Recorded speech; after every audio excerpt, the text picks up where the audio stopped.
नमस्कार दोस्तों, मैं सिद्धार्थ आप सभी का बहुत बहुत स्वागत करता हूं। भगवान श्री गणेश बहुत ही विचित्र देवता हैं। मैंने विचित्र इस कारण कह रहा हूं क्योंकि एक तो इनके जन्म की कथा बहुत ही अद्भुत है, दूसरा इनका जो स्वरूप हमारे मनीषियों ने, हमारे ऋषियों ने गढ़ा है बहुत ही रहस्यमयी है। तंत्र में इनका बहुत ही मुख्य, बहुत ही उच्च स्थान आता है। ये घर घर के अंदर भी पूजे जाते हैं। तो गणपति का स्वरूप क्या है, गणपति कौन है, तंत्र में इनकी इतनी अहम भूमिका क्यों है, इनका गजमुख क्यों है, इनका उदर लंबोदर क्यों है, इनकी सूंड वक्रतुंड क्यों है। आइए आज इस वीडियो में इन्हीं सब रहस्यों को जानते हैं और इस ज्ञान को प्राप्त करने में हमारे सहायक होंगे और कोई नहीं, श्री श्री लहरी महाशय। जी हाँ, लहरी महाशय ने जो अपना ज्ञान अपने शिष्यों को प्रदान किया था, उसी को ही आधार बना करके परमहंस योगानंद जी ने जो गॉड टॉक्स विद अर्जुन ऐसा करके उन्होंने भगवत गीता की व्याख्या करी है। वो सभी जो ज्ञान हैं वो श्री श्री लहरी महाशय का ही प्रदान किया गया है। लहरी महाशय वही हैं जो महाअवतार बाबा जी के इस मॉडर्न टाइम्स में पहले शिष्य रहे हैं, यानी बहुत सदियों बाद एक शिष्य रहे हैं जो जिनके बारे में हम जान पाए हैं। तो ज्ञानगंज से ही जुड़े हुए महाअवतार बाबा जी, उन्हीं के ही इस मॉडर्न टाइम्स में, आज के आधुनिक युग में जो पहले शिष्य हैं लहरी महाशय, उन्हीं के ही द्वारा जो ज्ञान प्राप्त हुआ है श्री परमहंस योगानंद जी को, उसी को आधार बना करके आइए हम क्रिया योग के बारे में बहुत कुछ जानने का प्रयत्न करते हैं और भगवान श्री गणपति का जो रहस्य है उसको उजागर करते हैं। क्रमबद्ध तरीके से चलते हुए सबसे पहले हम एक श्रुति के बारे में जानते हैं। ये उपनिषदों में आती है, ये तंत्र के भी शास्त्रों में आती है। मरुतो रुद्रपुत्रासह, अर्थात मरुत जो हैं वो रुद्र के पुत्र हैं। तो मरुत किस प्रकार से रुद्र के पुत्र हुए, इसे पहले जानते हैं। रुद्र अर्थात शिव। जब शिव हैं तो शक्ति भी होंगी। शिव तेज हैं, शक्ति अमृत हैं। अमृत ऊपर है, तेज नीचे है। तेज ही अग्नि है। वेदों में अग्नि को ही शिव का रूप माना गया है, रुद्र माना गया है। तो जो अग्नि है, जो ये तेज है, ये ऊपर की ओर उठता है। इसका जो नेचर है, गुण है, वो ऊपर की ओर उठना है, ऊर्ध्वमुखी है। तो तेज यानी अग्नि ये ऊपर की ओर उठती है। जब ये ऊपर की ओर उठती है तब ये सोम में बदल जाती है। सोम अर्थात शक्ति। ये जो शक्ति है इसी का एक रूप है सोम। सोम अर्थात रस, अर्थात अप, पानी, वरुण। ये सभी सोम के ही अलग अलग स्वरूप हैं। वायु भी सोम का ही स्वरूप है। तो जो अग्नि है ये ऊपर उठती है। ये तब तक ऊपर उठती रहती है जब तक ये सोम में नहीं बदल जाती है। जब ये सोम में बदल गई तो इस अग्नि को और अधिक प्रवाहित करने के लिए, इसे और अधिक प्रज्वलित करने के लिए ये सोम नीचे की ओर आता है। ये जो अमृत है ये नीचे की ओर आता है। ये तब तक नीचे गिरता रहता है जब तक ये अग्नि नहीं बन जाता है। अर्थात अग्नि जो है वो अमृत का आधार है। तेज जो है वो अमृत का आधार है। और जो अमृत है, जो रस है, जो अप है, जो शक्ति है, वो इस तेज को और अधिक प्रज्वलित करती है। इसी कारण आप देखेंगे कि शिव नीचे होते हैं, काली ऊपर होती हैं। काली शक्ति हैं, शिव तेज हैं। तो ये हमें समझ में आया शिव और शक्ति का स्वरूप क्या है। कंप्लीटली साइंटिफिक है, ये आध्यात्मिक स्वरूप है और साथ ही साथ ये अधिदैविक स्वरूप भी माना जाएगा। अब इनका जो ये प्रवाह होता है, अग्नि ऊपर फिर सोम नीचे, सोम अग्नि में बदलती है, अग्नि सोम में बदलता है। इस प्रकार से जो प्रवाह होता है इसी से संपूर्ण ब्रह्मांड बनता है। पर सबसे पहले क्या होता है, ये जो आकाश है इसमें मरुत जन्मते हैं। मरुत जो हैं इन्हीं को ही प्राण भी कहा गया है, या फिर हम यूँ कह सकते हैं कि मरुत जो हैं वे प्राण के जनक हैं। प्राण मरुतों से जन्मता है। अब जो ये प्राण जन्मता है अर्थात आकाश, आकाश में मरुत, मरुत से प्राण जन्मे, ये भौतिक वायु है। अर्थात हम प्राण को भौतिक रूप में हमारे हम जो देख पाते हैं, जो दृश्य जगत जो है उसमें इसका स्वरूप हम वायु के रूप में मान सकते हैं। ये जो प्राण हैं ये हमारे शरीर में सहस्त्रार से होते हुए अन्य शरीर के भागों में उतरते हैं 5 वायु के रूप में, 5 स्वरूपों में। मरुत सप्त हैं, पर सप्त मरुत जो हैं ये 5 वायु के साथ में हमारे शरीर में आ करके अलग अलग स्थानों में सप्त रूप में हो जाते हैं।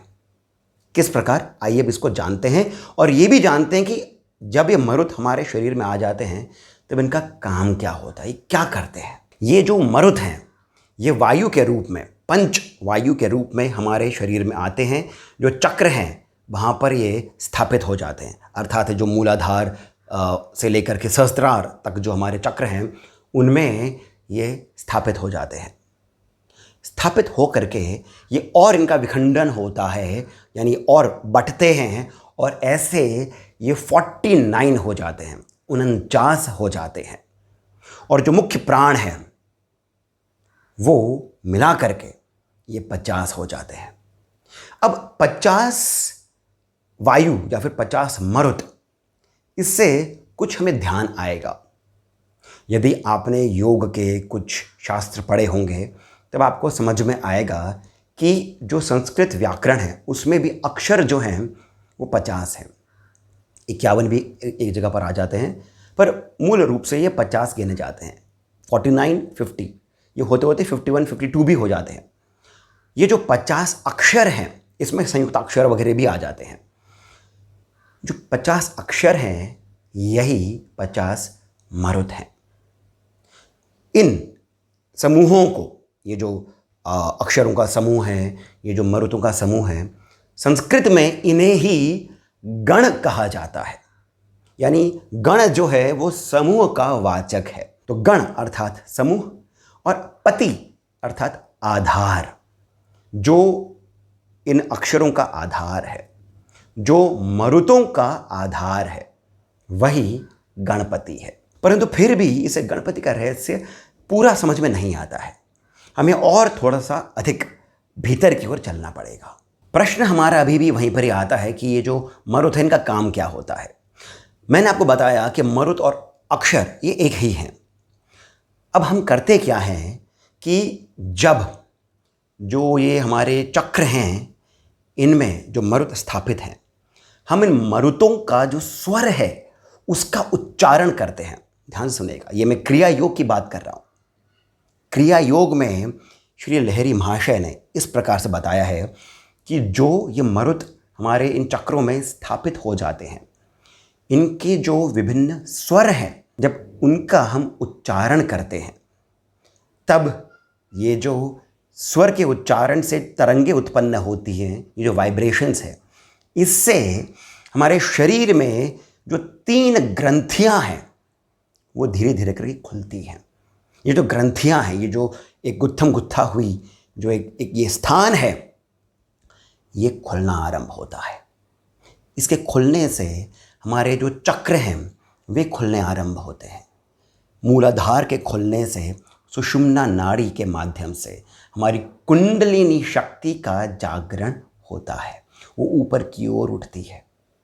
मैं इसे आपको फिर से समझाता हूँ। हर एक चक्र के कमल दल हैं, अर्थात जो लोटस पेटल की तरह मानते हैं। ये और कुछ नहीं, ये वहाँ पर स्थापित जो मरुत हैं उनके स्वर हैं। उन्हें चिन्हित, उन्हें बताने के लिए कमल दल का आकार दिया गया है। जिस प्रकार हम आज्ञा चक्र को देखते हैं, आज्ञा चक्र में 2 अक्षर आते हैं, हम क्षम, ह क्ष। जो ये ह और क्ष है, इसका जब हम उच्चारण करते हैं तब आज्ञा चक्र खुलता है। परंतु हम इसको थोड़ा और गहराई में समझते हैं। मूलाधार से हम शुरुआत करते हैं। मूलाधार का जो मूल जो अक्षर है वो है लम। इस लम के ही इर्द गिर्द 4 और स्वर हैं, वम, शम, शम, सम, व, श, श, स। जब हम लम का उच्चारण करते हैं 4 बार और फिर वम, शम, शम, सम, इनका हम उच्चारण करते हैं 4 बार, इससे जो वाइब्रेशंस उठती हैं उससे मूलाधार चक्र खुलना आरंभ होता है। मूलाधार से लेकर के मणिपुर तक है ब्रह्म ग्रंथि, जो एक उत्थम गुत्था वाला जो स्थान है उसे हम ब्रह्म ग्रंथि कहते हैं। मणिपुर तक, मणिपुर से ये ऊपर की ओर उठता हुआ जाता है, वो हो जाता है विष्णु ग्रंथि, और फिर ये ऊपर की ओर सहस्त्रार तक होता है रुद्र ग्रंथि। इन 3 ग्रंथियों में हमारे ये 7 चक्र आते हैं। इन 7 चक्रों में मरुत आते हैं 49, और मुख्य ओम वो हो गया है 50वां। इन्हीं में ही अक्षर भी आते हैं। जब हम इन अक्षरों का उच्चारण करते हैं उससे ये जो मरुत हैं इनमें कंपन होती है। इन कंपन से वो जो हमारे सूक्ष्म जो चक्र हैं वो खुलते हैं। उनके खुलने से ग्रंथियाँ खुलती हैं, ग्रंथियों के खुलने से चक्र खुलते हैं, जिससे कि जो सुषुम्ना नाड़ी बंधी हुई है, जो रुकी हुई है, छुपी हुई है, वो ऊपर की ओर उठना आरंभ होती है। इसी को ही कुंडलिनी जागरण कहते हैं, कुंडलिनी अवेकनिंग कहते हैं। अब इन सब में गणपति कहाँ से आए? मरुतों का तो हमने कार्य समझ लिया। गणपति यहाँ पर इस प्रकार से आए कि जो ये 5 प्राण हैं इनमें, या फिर हम इनको वायु कह सकते हैं, तो इनमें एक है प्राण वायु, फिर है व्यान वायु, समान वायु, उदान वायु, और फिर है अपान वायु। अपान वायु हमारे मूलाधार की ओर स्थित है। यहाँ से एलिमिनेशन होता है, सिक्रीशन होता है। जो प्राण है, जो मुख्य प्राण है, वो सहस्रार से आता हुआ हमारे अपान के माध्यम से नीचे की ओर बह जाता है। ये नॉर्मल प्रोसेस है। आज्ञा चक्र जो है वो चार्जर की तरह है। उसमें जो हम क्षम हैं वो नेगेटिव और पॉजिटिव एक आप कह सकते हैं एंड हो गए हैं। अब होता क्या है कि जो ये प्राण हमारे भीतर चल रहे हैं ये कार्य कैसे करते हैं? आज्ञा चक्र से लेकर के मूलाधार चक्र तक प्राण ऊपर और नीचे की ओर होते हैं। ऊपर से जब नीचे की ओर जाता है तब ये यूँ कह सकते हैं कि इसमें गंदगियाँ होती हैं प्राण के अंदर, परंतु जो योगी होते हैं वो इसे नीचे से ऊपर की ओर उठाने का प्रयत्न करते हैं। हम मूल रूप से भी जब हम कोशिश भी नहीं कर रहे होते, हम जब नॉर्मल अवस्था में होते हैं तब हमारी सांस ऊपर और नीचे की ओर उठती है। वो क्या है? वो क्लेंजिंग प्रोसेस है। हम बाहर से सांस लेते हैं, प्राण वायु लेते हैं, नीचे की ओर धकेलते हैं, वो गंदगी होती है।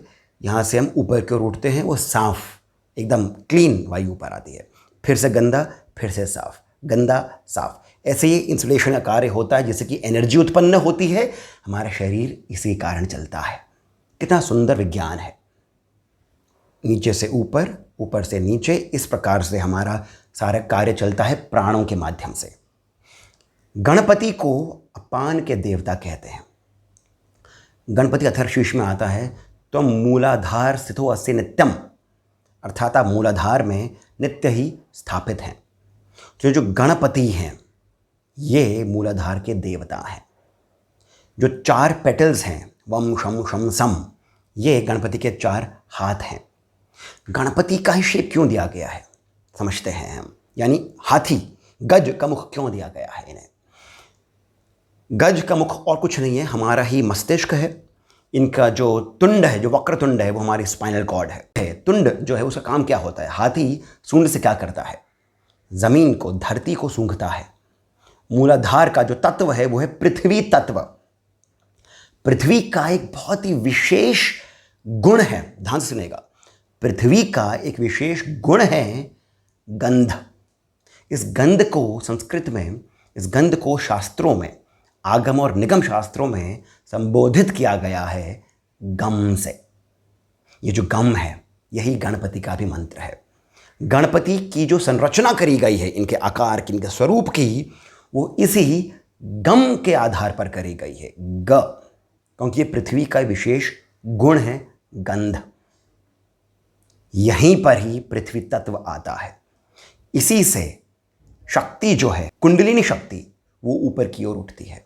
जब तक गणपति की उपासना नहीं होगी, जब तक गणपति को प्रसन्न नहीं किया जाएगा, ध्यान से सुनिएगा, जब तक गणपति को प्रसन्न नहीं किया जाएगा, शक्ति शिव के साथ नहीं मिल सकती है।